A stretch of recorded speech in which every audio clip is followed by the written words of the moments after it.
What is there even left to say about this thing at this point? I don't know. Baldur's Gate 3. I've sunk over 150 hours into this thing, and I have not completed a playthrough yet. That's not 150 hours on one run. I do, however, have over 90 hours on my primary run. Yeah. If you've heard of this game, you already know it's good. Like, this is not going to be one of those cases where I'm going to bring something to your attention that you didn't already know about. Nor do I have an opinion that is particularly divergent, because every now and then I'll talk about a game that like lots of people have talked about, but maybe I'll find a way to highlight it that feels a little bit different, or I will say it sucks, actually. Final Fantasy VII Remake. But this, like, yeah, it's good. It's real good. When it comes to recreating the Dungeons and Dragons experience as a video game, I don't think it can be done better than this. Like, if it can, it'll be by tweaks, not by leaps. I don't know how you could do it better than this. This does such a great job, not just adapting the mechanics of D&D. That's actually probably the easiest part, but the sense of freedom, of openness, of having a full range of choices and having them actually alter things. Like, you can make a choice that will open certain doors and shut others. There's so much to find in this. I have been taking an approach in my primary run where, like, I'm going to fill every dark part of the map. I'm going to be sure I don't miss anything before I move on to each successive area. And then I started my second playthrough because I wanted to try out the Dark Urge. And I quickly started finding stuff like, how did I not find this last time? Like, right off the bat, I started finding stuff, and maybe it was stuff that I had found but had, like, forgotten to go back to, or just hadn't noticed, or failed a perception check to pick up on. Like, there was still, even though I was so thorough on that first go, going through even Act 1 again, I'm like, how am I finding new stuff? And that's not even getting into, like, massively different choices. I think ultimately there aren't too many vastly different choices, because while there are a wide breadth of options, when I say that, like, I'm not the kind of person who's going to do an evil run just to see what it's like. Like, that's just not me. I just won't do that.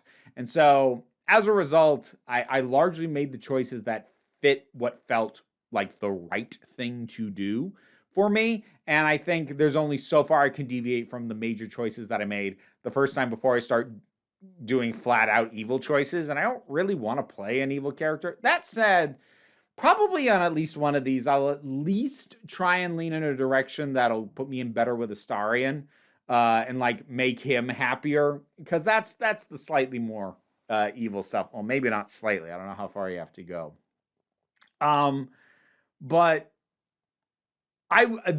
there's way too much to talk about with this, and there's no way I could cover it all. And if you wanted to be thorough, there are better people you could go to than me. What I can tell you is, as someone who has been playing D&D, like, actually been in a campaign for over 2 years now, this does a shockingly good job of capturing that same feel, that feel of completeness, that feel of accounting for options and choices, and giving so many things for us to find that we might catch and we might not. And it's just it's the writing. More than anything, what I'm going to praise on this is the writing, and largely the expansiveness of it. It's really impressive. Do I love the way every single story goes? No. Honestly, by the time you get to Baldur's Gate, I think the writing gets a little bit cruel at times. Like, I get it. We're dealing with heavy stakes and we're dealing with really terrible people, but just wandering through the city, I came across a few too many instances of children who had witnessed their parents murdered, or I think it's the children aspect. It's like, orphan children and dead children. And I think the point at which it started to feel cruel to me was like there was the brothel, and I was expected to go and find one of the sex workers from there who was missing, and I found her, and she was dead. She ultimately was just a dead hooker, and the narrative didn't treat her much better than any other narrative treats a dead hooker. I don't want to dwell on that because that is a tiny sliver of a massive, massive game. But that was disappointing, and that was the point that I realized, I've been playing in a dark fantasy setting for a while.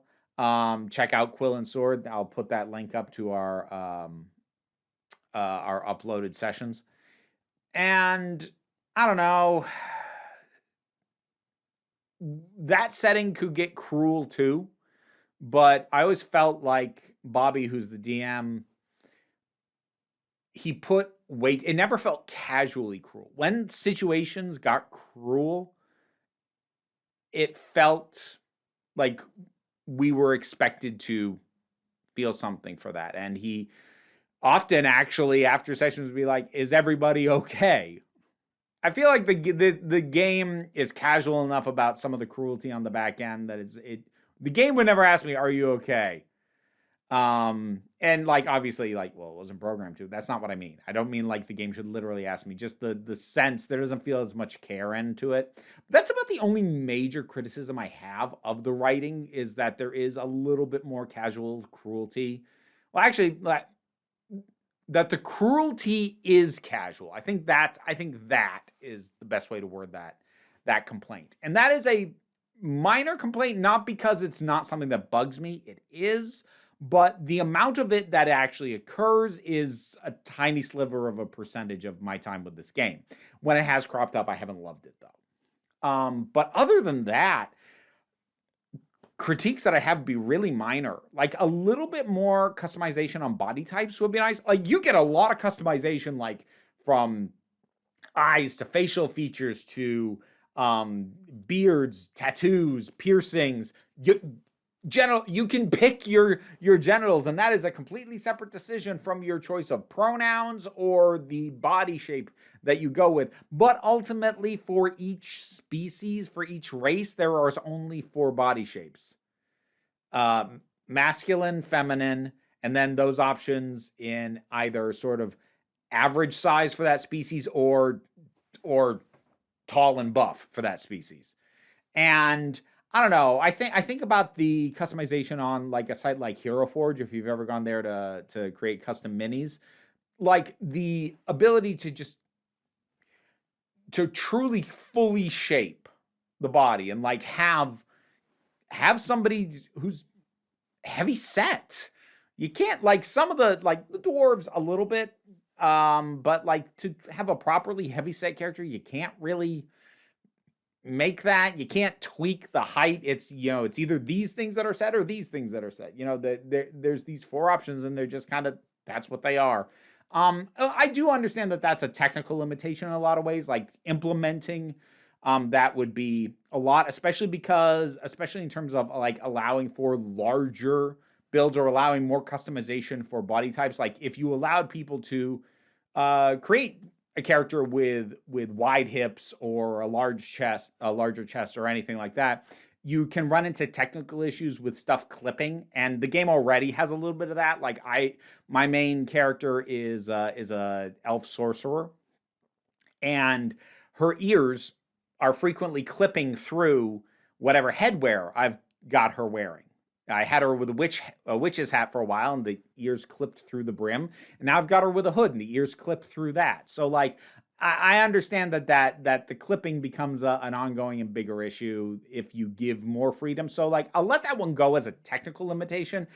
If they're ever going to do another major update, and they are still doing major updates to this game, that is something I would like to see in future. I'll just throw that out there. But the customization is quite extensive. The party members are nicely varied, and also very well written. And in terms of like character, I love Karlach. Karlach I loved immediately. Astarion is fun. He's very sassy. Shadowheart grew on me. Like, it took a while. It's funny. My main playthrough, I actually ended up romancing Shadowheart, and I didn't mean to. I didn't mean for that to be where things went, but that's where things went. But actually playing out that story as her being the romantic interest, no, it's a good story. She's actually she has a quite a journey as a character, and I really appreciate it. And for where I am now in the latter stretch of the game, nope, I've come to like her quite a bit. Jahira I like. Minsk I've only recently gotten. He's amazing. Uh, then there's some of the others that are a little bit more, not bad, but I guess bland. Lae'zel is a little bit on the bland side, even though she has like a good story. Characterization is just a bit is a little on the bland side. Same with Will, for that matter. Will is just so generically heroic. I kind of find him a little bit boring, for my tastes, at least. Gale, I like a little bit better. I think just because I like his dialogue, I like his way of speaking. But even he's kind of on the lower end for me with these things. Halsin, I've had in the camp. I was not able to actually recruit him. I'm hoping to pull that off on one of the other runs. But the way the story builds, and actually, it does a really, really good job. Because one of the tricky things when you try and do a big, expansive RPG, whether it's D&D inspired or not, because I've had this issue with JRPGs too. You run there's two traps that these things frequently fall into. One trap is just kind of failing to give a strong central goal. You start out and, oh, well, you're in your village, and for right now it's like, go deal with those bandits or help this person fish, and like it strings out this little stuff and just eventually gets a point going, but it can feel like a slog getting there. Other times, I would say also almost more commonly, immediately what your main goal is like the Empire must be defeated, or the ancient dragons must be awakened or killed, or whatever. Pick one. And what it is, but then all the side stuff feels like distracting from it. This manages to ride the line very well. Because like when you've got this grand overarching threat going on in the background, but all the time people are going, oh, can you help me get the goblins to stop stealing cabbages from my garden? Like, it's like, I'm trying to save the world here. What's going on? This threads the needle really well because it gives you a primary goal right away. You have a mind flayer parasiting your brain, and you are at risk of becoming a mind flayer. You need to deal with this, as does most of your party, right away.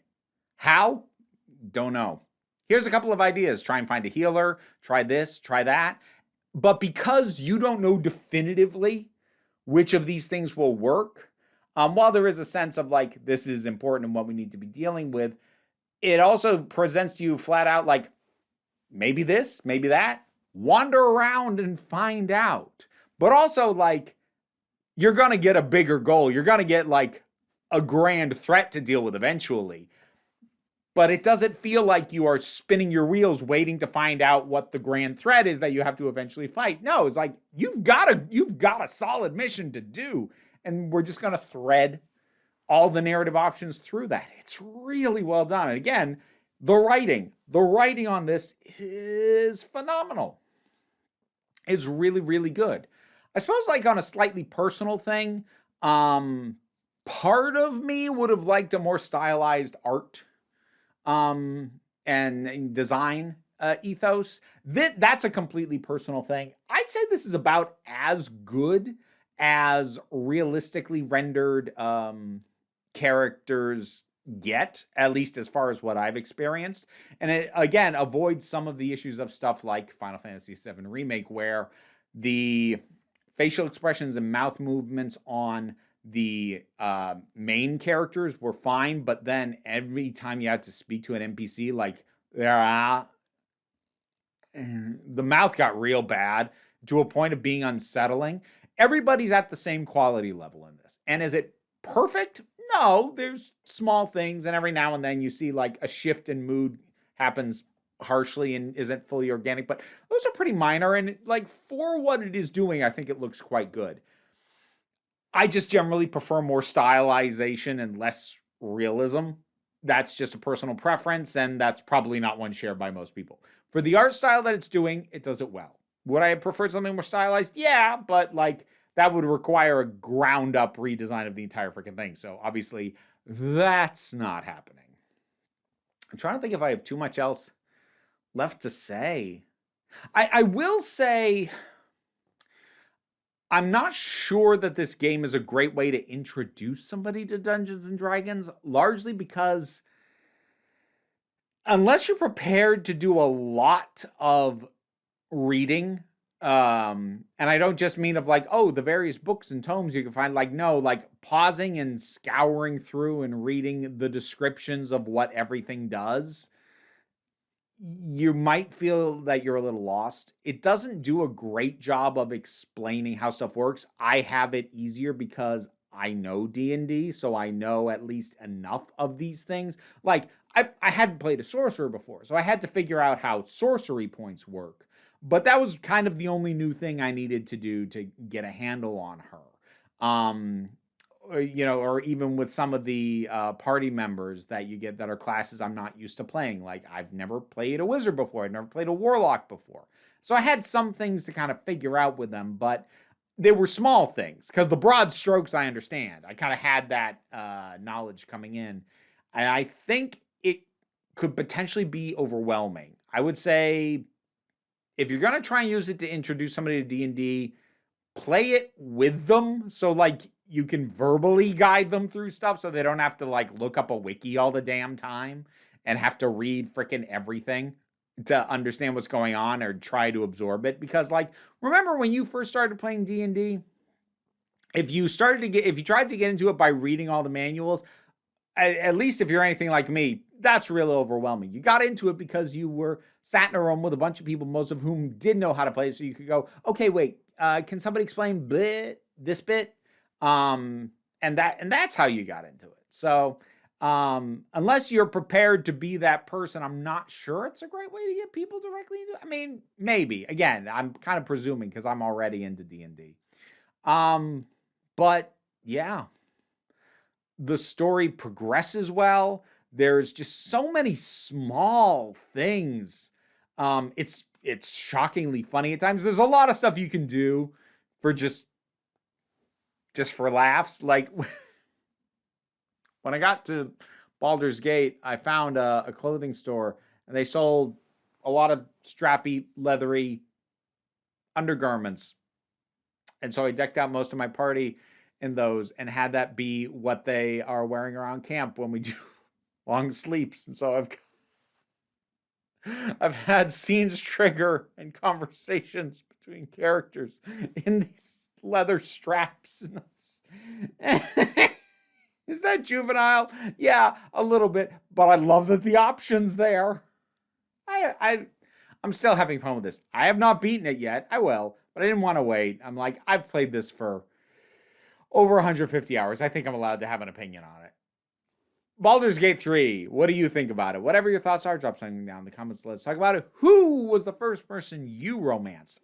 I've only successfully romanced 2 characters so far, Shadowheart and Lae'zel. I've got other runs going. I've got one that I'm really trying to get things to work with Karlach because I want that.